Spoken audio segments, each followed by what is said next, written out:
Gravando, bom dia a todos vocês, nossa primeira aula de história, né, na terceira semana do mês de agosto. E a segunda questão que foi para casa é uma questão assim muito de posicionamento pessoal, o parecer de vocês. Segunda pergunta da página 6, que foi para casa na aula passada. Aí veja, diz assim, relacionando o texto à imagem, o texto lá do Eduardo Galeano com a imagem do Theodore de Braille, em que é retratada a violência extrema em relação dos espanhóis com os astecas. Que motivos levaram os espanhóis a agir com violência? E aí, quem gostaria de comentar, ler a sua resposta? Eu acho que foram os astecas, não terem assentado a autoridade do rei da Espanha e não se converter à fé cristã. Certo. Mais alguém? Aí, a senhora está dizendo aqui no chat, por achar que os astecas não eram seres humanos. Muito bem, a senhora. Também tem essa, além da recusa, como Jordana disse, tem também esse pensamento que a senhora está dizendo aqui no chat. Posso falar o meu? Se de fato eles vissem os astecas como semelhantes, iguais, humanos, não teriam agido com violência. Vai lá, Ana Lu. Eu coloquei, por eles não considerarem que os astecas eram seres igual a eles. O outro motivo era garantir a colonização das terras. Eles desejavam expulsá-los de suas terras e escravizá-los. Todos esses motivos... Porque eles também queriam aquele poder colonial, né? Tinham essa mentalidade colonial de conquista, muito bem, né?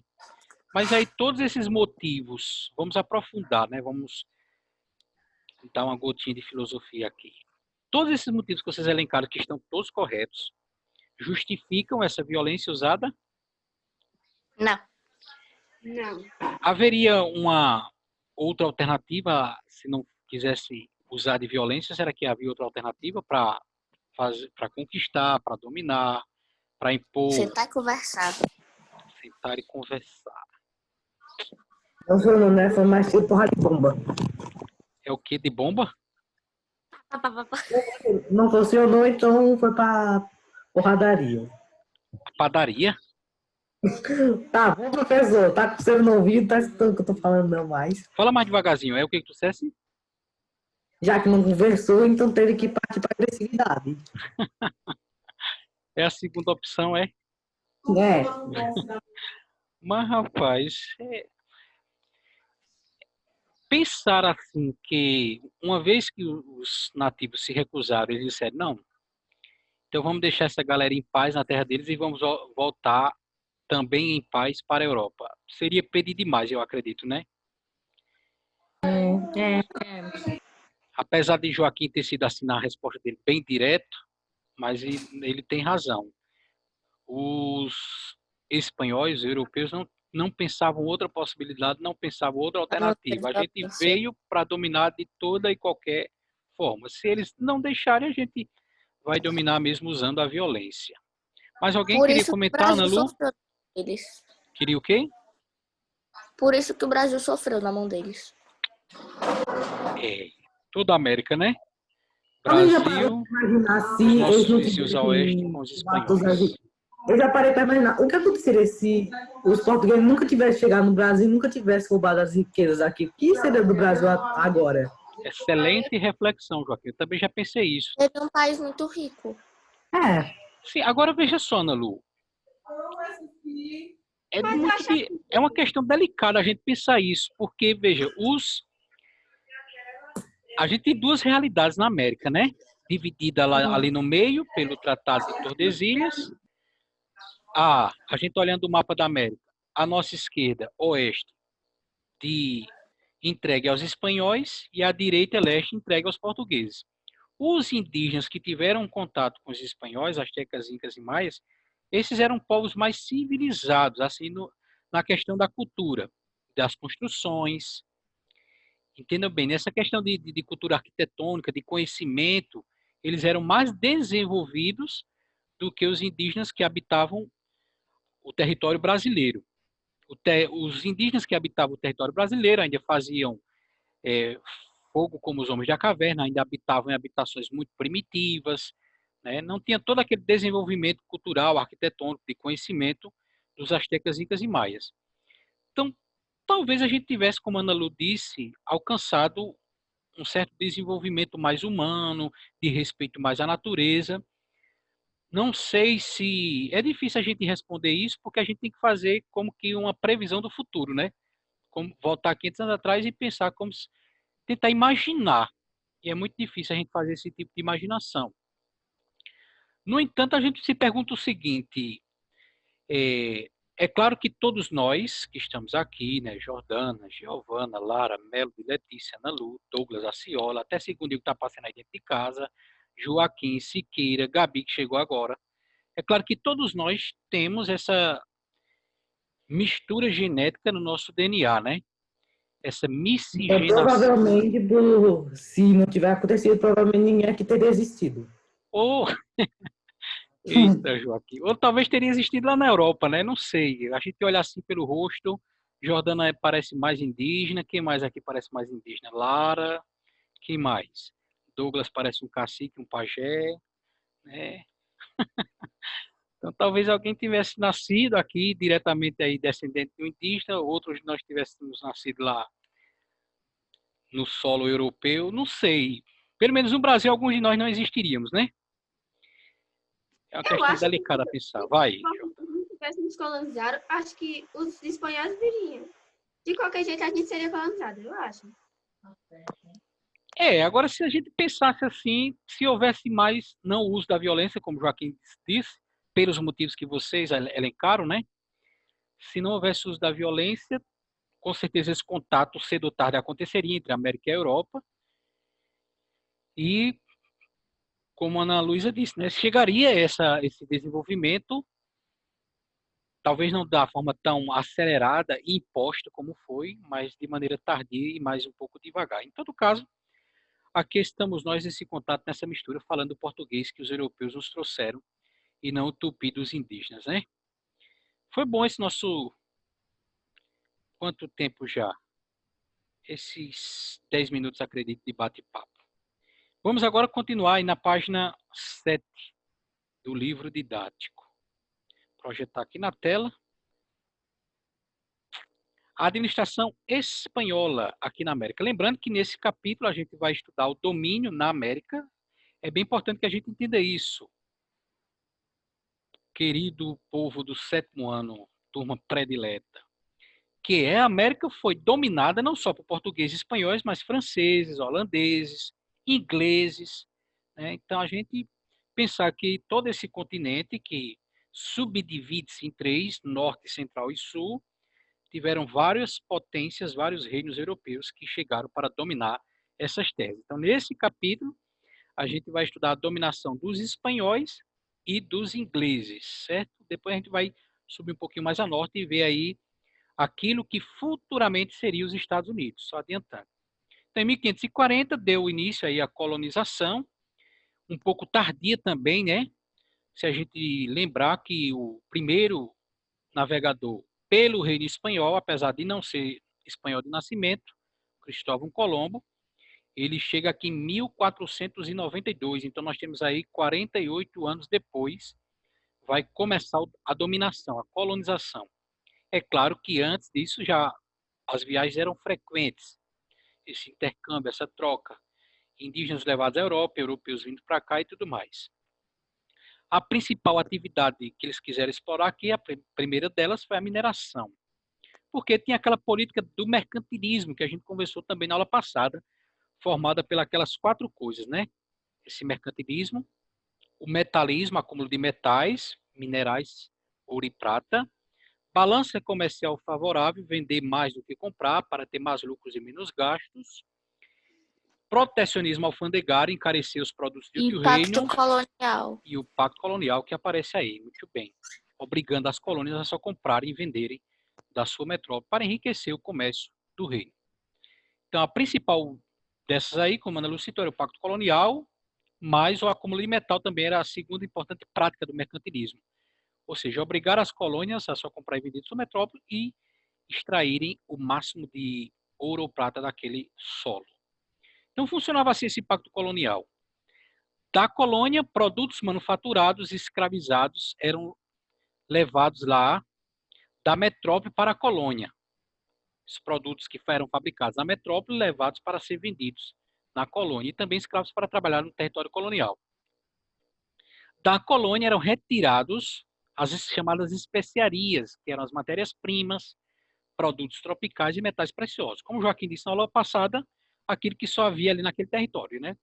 Por isso recebia o nome de especiaria, não tinha outro lugar.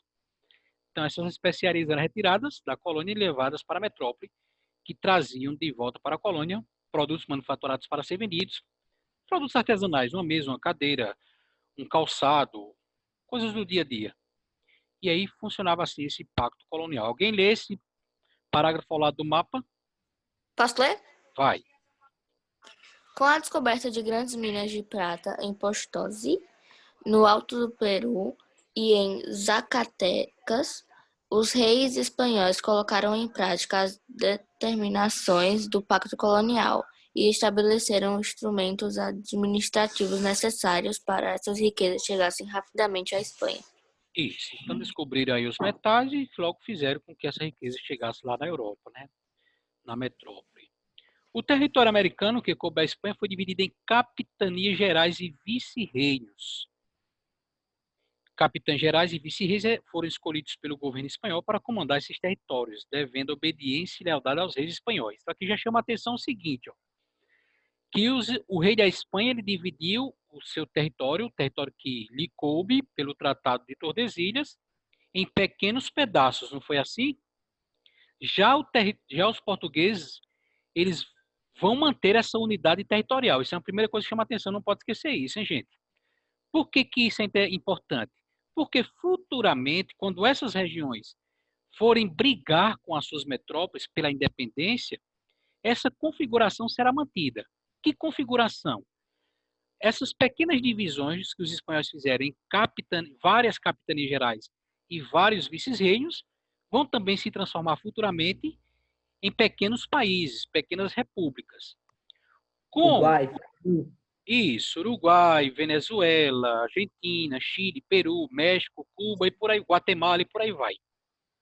Como os portugueses vão manter a sua unidade territorial, ou seja, se os espanhóis dividirem em várias capitanias gerais, em vários vice-reinos, no Brasil isso era único, era só uma capitania geral, era só um vice-reino, teve divisões, mas essas divisões mantiveram a unidade, respondendo, por exemplo, ao governador-geral. Então, é claro que a gente teve as capitanias hereditárias no Brasil. A gente já ouviu falar disso e vai voltar a mencionar também mais à frente. No entanto, todos esses respondiam diretamente a uma única pessoa. No caso do território pertencente aos espanhóis, não. Você tinha ali vários vices-reis, por exemplo. No Brasil era só um, ou governador-geral, ou vice-rei que nunca chegou a ter, né? Então, por exemplo, você nota aí, ó, o que era o vice-reinado da Espanha, né? Que é esse território em rosa aí ao seu noroeste, ao lado aqui de territórios ingleses. Estou com o mouse em cima. Então você vê que esse território aí hoje se dividiu depois da independência entre México e a parte do norte ficou para os Estados Unidos da América, né? O que era ali, por exemplo, eu fiz questão de trazer o mapa atual para a gente fazer essa comparação, né? Então é claro que essa projeção aí vocês não têm no livro didático de vocês. Esse mapazinho pequeno da América Latina, atualmente eu colei aqui para facilitar a análise do mapa do livro. Então, que era, por exemplo, aí a Capitania Geral da Guatemala. Você viu que se dividiu em Guatemala, Nicarágua, Salvador, Honduras. O que era a Capitania Geral de Cuba? Se dividiu em Cuba, Haiti, República Dominicana, né? O que era em amarela, o vice-reinado da Nova Granada, se dividiu em dois países, Equador e Colômbia. O que mais a gente pode analisar? O vice-reinado do Peru perdeu ali, na independência, perdeu o sul do seu território para formar o Chile, né? O vice-reinado do Rio da Prata, esse é que se dividiu, ó, em Bolívia, também um pedaço para o Chile, Estou fazendo a comparação do mapa grande com o mapa pequeno e colorido, tá? Do mapa do livro com o mapa da América Latina atual. Então, no mapa do livro, você tem essa parte cinza, que seria o vice-reinado do Rio da Prata. No mapa pequeno, você vê que se dividiu em Bolívia, Paraguai, Argentina, Uruguai, além de ter perdido ali uma parte para se tornar o Chile. Um pouco essa divisão depois da independência. Essa independência, a gente vai voltar, olha que interessante, né, e curioso. Essa independência, a gente estuda ela no 8º ano. Por isso que é importante que algumas informações sejam fixadas em nossa mente, agora nesse capítulo, nesse estudo. Continuando aí na página 8, nós temos aí uma primeira palavrinha sobre essa administração espanhola, que são os adelantados. Eram os exploradores particulares. Se no Brasil nós tínhamos os bandeirantes, que eram os exploradores do território, do interior em busca de indígenas, em busca de ouro e prata, os espanhóis chamavam seus exploradores, esses que adentravam o interior dos territórios em busca de metal, em busca de ouro e prata, chamavam de adelantados. Essa palavrinha não precisa gravar não, mas faz bem grifar no livro. Esses deveriam pagar imposto referente a 1/5 de todo o metal explorado, mas na frente a gente vai ver que esse imposto também foi cobrado pelos portugueses aqui no Brasil. Além da exploração de metais preciosos, os adelantados também recebiam da coroa o direito de fundar cidades, catequizar os nativos, construir fortalezas, comandar o exército e impor as leis. No segundo parágrafo, essa palavrinha precisa gravar, hein? Os chapetones. Quem eram os chapetones? Eram espanhóis, consequentemente, vindos da Espanha, esses espanhóis não podiam vir de outro lugar, que vinham para o território aqui da América para ocupar os altos cargos administrativos, os altos cargos de comando. Por que alguém lê aí, por exemplo, esse terceiro parágrafo?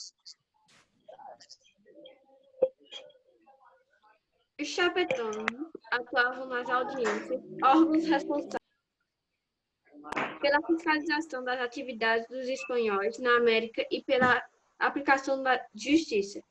Eles eram todos subordinados aos vice-reis, representantes dos reis espanhóis nas colônias. Isso. Então, no lugar do vice-rei, o chapetone, que era aquele, não esqueça, aquele espanhol vindo diretamente da Espanha para ocupar um alto cargo de comando de administração ali, mandando nas terras, né? Toda aquela divisão que a gente viu no mapa. Eles vão entrar em choque depois com os crioulos, que fala aí o próximo parágrafo. Então, por isso que não pode esquecer dos chapetones, porque eles vão entrar em briga com os crioulos e essa briga que vai resultar na independência desses territórios e no surgimento dos países que a gente conhece hoje, citado aí pelo nosso colega Joaquim. Então, quem eram os crioulos? Eram espanhóis nascidos aqui na América. Apesar do pai e da mãe ser espanhol, ter vindo lá da Espanha, ter vindo da Europa, mas ele nasceu já aqui em território americano, né? Esse território aqui da América do Sul, da América Latina, né? Central e Sul. Então, por que essa briga que vai surgir mais na frente? Porque, de certa maneira, os crioulos, né? Como diz aí, esse é o 4º parágrafo, é isso? É, o 4º parágrafo, filhos de espanhóis nascidos na América, podiam participar de cargos administrativos. No entanto, os demais cargos, os cargos mais importantes, eram ocupados pelos chamados chapetones, ou seja, pelo aquele espanhol que veio diretamente lá da Europa. E aí causava uma certa rivalidade. Está dando para entender essa rivalidade? Como os altos cargos mais privilégios eram dados aos chapetones, espanhóis vindos direto da Europa, esses espanhóis nascidos aqui na América, que ocupavam cargos menores, sentiam inveja dos privilégios que os chapetones, espanhóis vindos da Europa, possuíam. E essa inveja, essa rivalidade, porque os crioulos, que também se consideravam espanhóis, apesar de terem nascido na América, queriam ter os mesmos direitos, queriam ter os mesmos privilégios, não aceitavam essa exclusão, não aceitavam essa disparidade, dar mais privilégios só porque o camarada veio direto da Espanha, tem mais privilégios do que eu, que também sou espanhol e nasci aqui na América. Essa rivalidade é que vai futuramente fazer acontecer a independência desses territórios, separando-os da Espanha, tornando-os os países que conhecemos hoje. Toda a administração, vai dizer o próximo parágrafo, era coordenada pelo Conselho das Índias. Então, um conselho lá na corte espanhola que nomeava os chapetones, que nomeava os capitães gerais, que nomeava os vice-reis, que distribuía os cargos, que administrava a cobrança dos impostos, os impostos sobre o ouro e a prata e tudo mais. Elaborava leis, aplicava justiça, designava funcionários públicos. Alguém lê essa janelinha da página 8? A colonização. Sou eu, vou. Vai. A colonização das terras americanas é a estrutura administrativa criada pelos espanhóis, deram origem a uma sociedade colonial que seguia uma rígida hierarquia como um grupo privilegiado. Estavam os chapetones, brancos nascidos na Espanha com as funções administrativas da justiça, da igreja e das forças militares. Em seguida, os crioulos, brancos nascidos na América Grande, proprietários de terras Arrendatários. Das minas, comerciantes e que não dispunham, ou seja, não tinham dos mesmos privilégios que os chapetones, os medições, os indígenas e os escravizados negros. Trazidos da África, eram os grupos que arcavam com a maior parte do trabalho. Valeu, Douglas. Então, veja, entenda bem, gente. Não é que os crioulos fossem a classe pobre explorada. Os crioulos também eram exploradores, dominadores. Eles dominavam quem? Os mestiços, indígenas, escravizados. Eram os grandes proprietários de terra, donos de minas, como Douglas leu, né?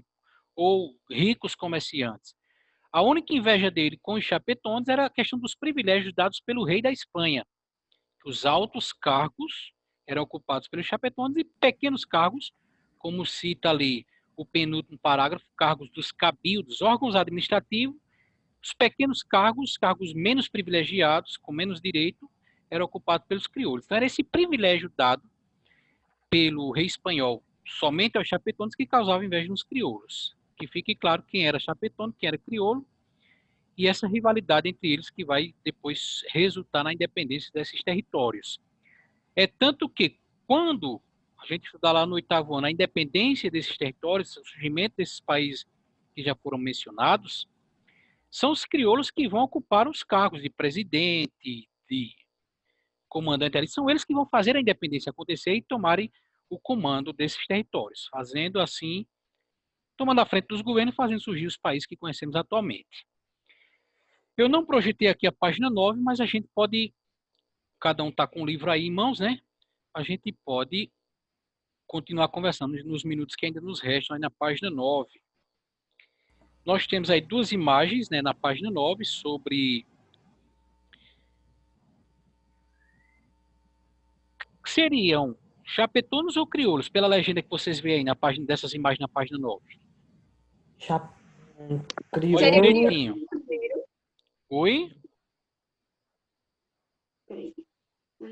Espanholes. Sim, leia a legenda abaixo das imagens que está em português, né? Então seria quem? Seria um espanhol vindo diretamente lá da Europa para mandar nas terras ou seria um espanhol nascido aqui na América? Um chapetão ou um crioulo? O primeiro é o espanhol nascido na América, e o segundo também. É o segundo também, muito bem, ó. Espanhóis e seus descendentes nascidos na América, então seriam os crioulos, né? O trabalho nas colônias espanholas, para a gente terminar essa página 9, e a página 10 vocês respondem em casa, que a gente corrige, faz o vídeo de correção amanhã. A principal mão de obra utilizada pelos espanhóis na América foi os indígenas. Assim, esses cultivavam os alimentos e, em troca, os espanhóis lhe ofereciam a catequização e a proteção. Esse sistema foi chamado de encomienda. Encomienda. Então, era o trabalho realizado aí pelos indígenas em troca de catequização e proteção. É até irônico a gente pensar isso, né? Protegendo de quem? Se ele estava sendo ali trabalhando para o próprio dominador dele. Era como se fosse protegendo de mim mesmo, né? Você trabalha para mim, que eu protejo você de mim mesmo. Ou seja, se você não quiser trabalhar, ao invés de ser o protetor, eu vou ser o seu violentador, né? Próximo parágrafo. Douglas, continuou alguém? Ou foi Joaquim que leu? Foi Joaquim, não foi?